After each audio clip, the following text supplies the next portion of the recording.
কওক। হ'ব হ'ব ছাৰ কওক।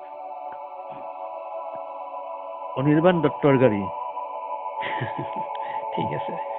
মানুহৰ হৃদয়ৰ একা বেকা ভগ্ন বাটেৰে ঘূৰি ফুৰে অনিৰ্বাণ দত্তৰ গাড়ী।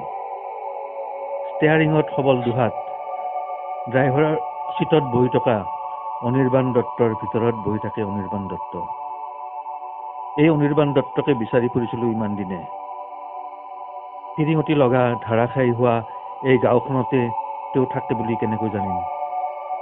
যিয়ে জুই একুৰা শুনি চাই জুইৰ খবৰ লয়। পোহৰ শেষ ৰাতি মোৰ লগত জুই পুৱাই অনিৰ্বাণ দত্ত। আমাৰ কথা শুনি শুনি কাষতে ৰৈ থাকে তেওঁৰ শান্ত অবোধ গাড়ী। কলৈ নাযায় অনিৰ্বাণ দত্তৰ গাড়ী। শ্মশান ভূমিৰ পৰা শ্বৰ্টকাট স্বৰ্গৰ দুৱাৰ দলি। দেখুৱাই মোক নদীৰ সৈতে নদীৰ প্ৰেমৰ দৃশ্যাৱলী। তেল ল'বলৈ সময় নাই অনিৰ্বাণ দত্তৰ গাড়ী। তেল ল'বলৈ সময় নাই অনিৰ্বাণ দত্তৰ গাড়ী। তেলৰ সলনি ভৰি আছে তাত কাহিনীৰ পিছত কাহিনী, টেংকি ফুল। পেট্ৰল পাম্পবোৰ কেৰাহীকৈ চাই পাৰ হৈ যায় অনিৰ্বাণ দত্তৰ গাড়ী।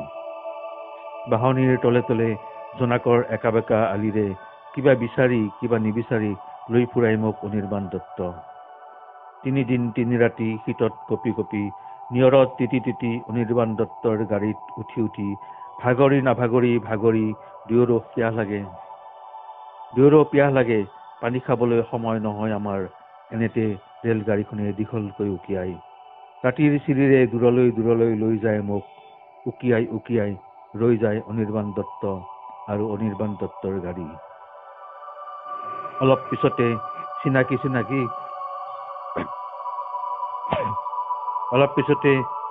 চিনাকি শব্দ শুনি পিছলৈ ঘূৰি চাই দেখো ধপলিয়াই ধপলিয়াই আহি আছে অনিৰ্বাণ দত্তৰ গাড়ী। যেন কবলৈ ৰৈ গৈছিল আটাইতকৈ জৰুৰী কথাষাৰি। মানে